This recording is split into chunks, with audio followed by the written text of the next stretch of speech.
Hey everyone, and welcome back to the channel. Today we're diving deep into a topic that many of you have asked about. What really happens to your body when you decide to break up with sugar? We're not just talking about a day or two, but a full 21-day journey. It's a commitment for sure, but the changes you can experience both physically and mentally can be truly profound. I've researched this extensively and spoken to so many people who've gone through it, and the insights are fascinating. So if you've been on the fence or just curious about the nitty-gritty details of a sugar detox, you're in the right place. Thinking about cutting out sugar, here's what you can expect over the next 21 days. We'll break it down week by week, symptom by symptom, and also highlight the amazing benefits that start to unfold. This isn't about scare tactics or extreme restrictions.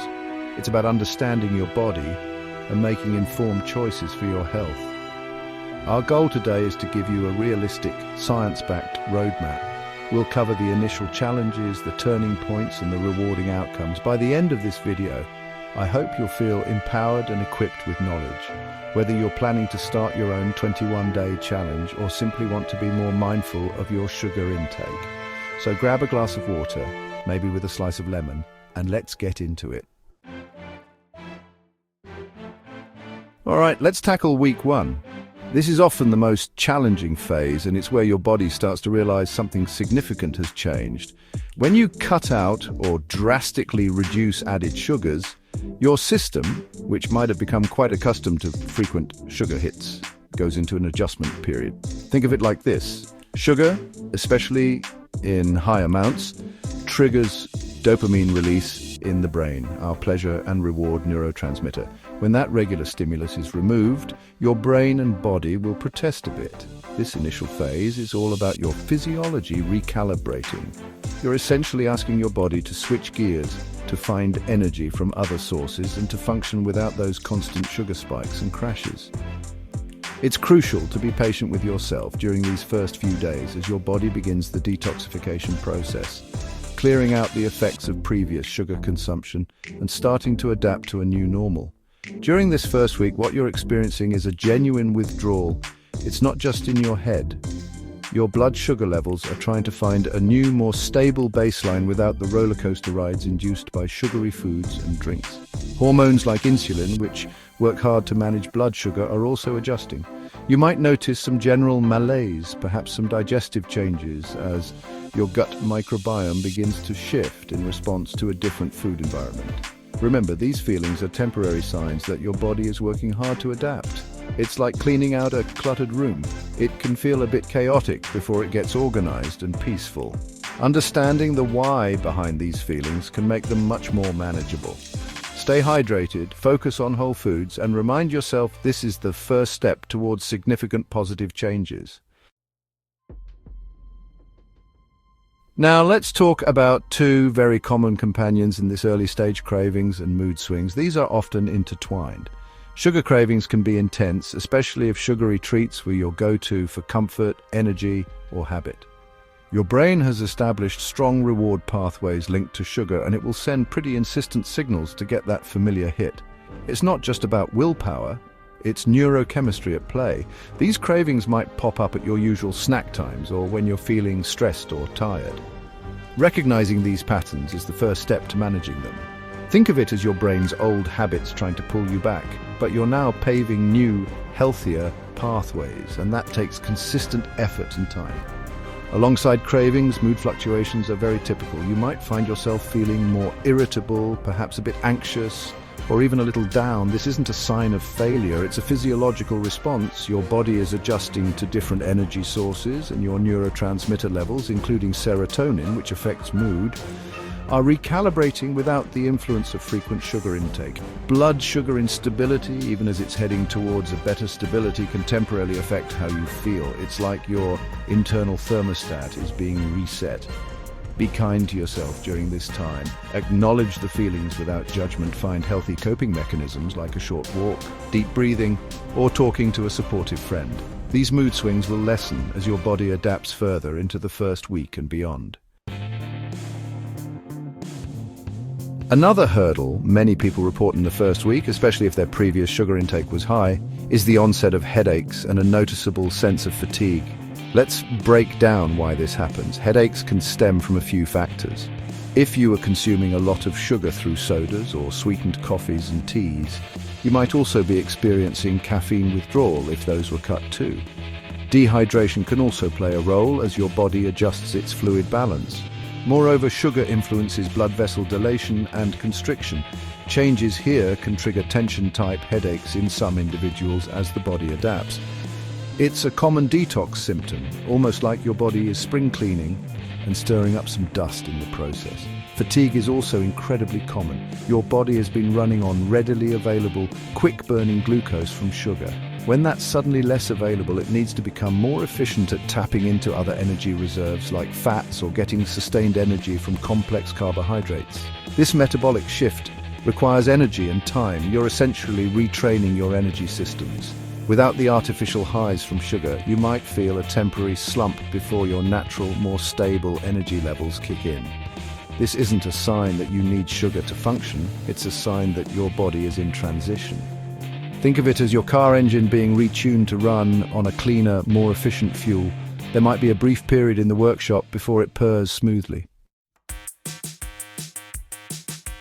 During this initial week, it's not uncommon to feel hungrier than usual, or at least to your hungrier. This can be confusing because you might be eating good, wholesome foods, yet the hunger pangs persist.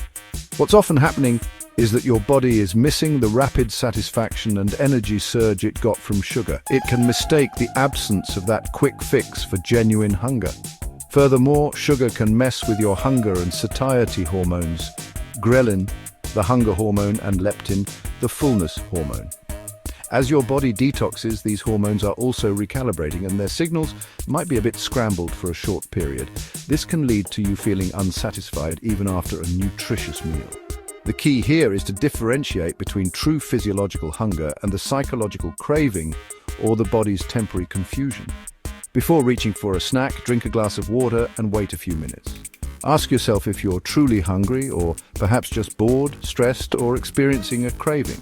Focus on meals rich in protein, healthy fats, and fiber. These nutrients promote satiety and help stabilize blood sugar, which in turn can help manage these hunger spikes. This isn't about starving yourself. It's about learning to listen to your body's true needs versus its old demands for sugar. As you progress, these phantom hunger signals will fade, and you'll develop a much clearer sense of your actual hunger cues. Welcome to week 2. If you've navigated the first week, give yourself a pat on the back because often the most intense withdrawal symptoms start to subside by now. Your body is an incredible machine and it's beginning to adapt to this new lower sugar environment. You might notice that the constant nagging cravings are less frequent or less powerful.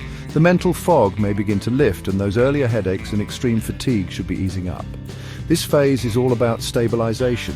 Your internal systems are finding a new equilibrium and you're likely starting to feel some of the initial positive shifts that make this journey worthwhile. Physiologically, a lot is happening behind the scenes during this second week. Your insulin sensitivity, which can be impaired by high sugar intake, may start to improve. This means your body gets better at managing blood sugar levels without needing to pump out excessive amounts of insulin. Inflammation markers in the body, which are often chronically elevated with high sugar diets, may begin to decrease. Your taste buds might also be changing. Foods you once found bland might start to have more flavor, and overly sweet things might even taste sweet. This is a fantastic sign that your palate is resetting. You're essentially recalibrating your body's baseline, moving away from a sugar-dependent state to one that's more balanced and self-sufficient. One of the most rewarding changes many people experience as they head into and through the second week is a significant improvement in their energy levels. Remember those energy crashes you used to get mid-morning or mid-afternoon after a sugary snack or meal? Those become a thing of the past. Without the sharp spikes and subsequent plunges in blood sugar, your energy becomes much more consistent and sustained throughout the day. You're no longer riding that exhausting energy roller coaster.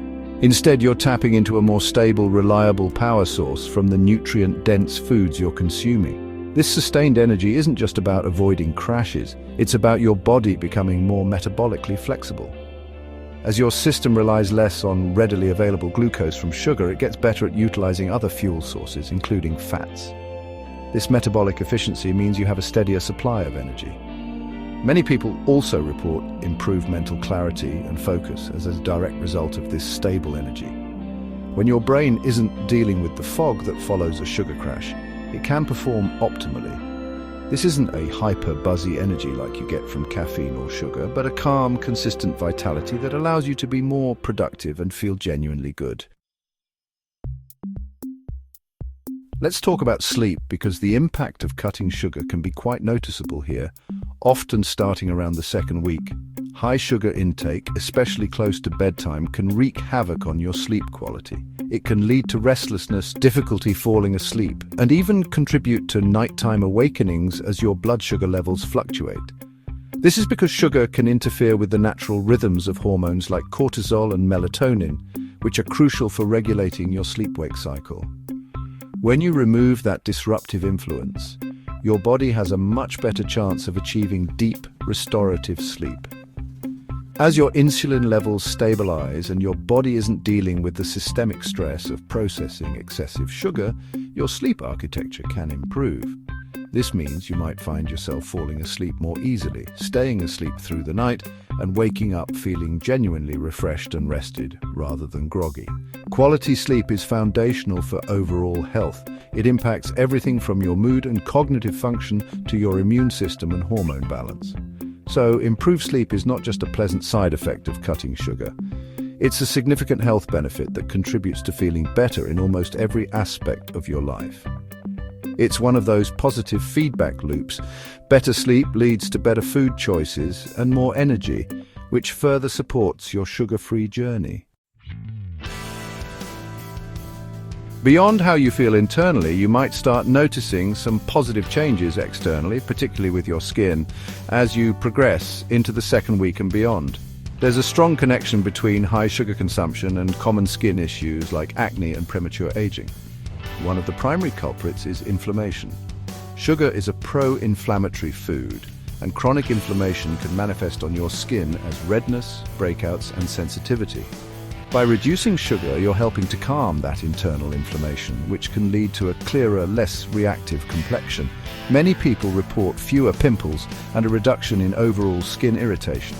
Another way sugar impacts skin is through a process called glycation. This is where excess sugar molecules in your bloodstream attach to proteins like collagen and elastin, the building blocks that keep your skin firm and youthful. This process forms harmful compounds called advanced glycation end products, or AGEs, which can damage collagen and elastin, leading to wrinkles, sagging, and a dull appearance. Reducing sugar intake slows down the formation of AGEs, helping to protect your skin's structural integrity. So, while it's not an overnight miracle, cutting back on sugar can genuinely contribute to healthier, more radiant skin from the inside out. It's a beauty benefit that comes from nourishing your body well. By the time you reach the third week of your sugar-free journey, you're likely experiencing a consolidation of all the positive changes that have been gradually building. This is often where the benefits become truly noticeable and motivating.